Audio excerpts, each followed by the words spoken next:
mỏ đá Tân Sơn nè, để vô cái là đường bê tông nha.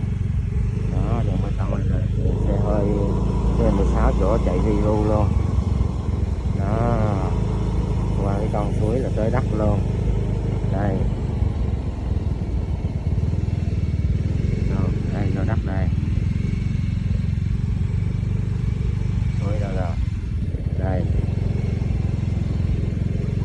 đó, đây vô đất đây, để vô cái là tới đất luôn. Đó. Trồng thanh thang đường xá ok, đất cao ráo nha.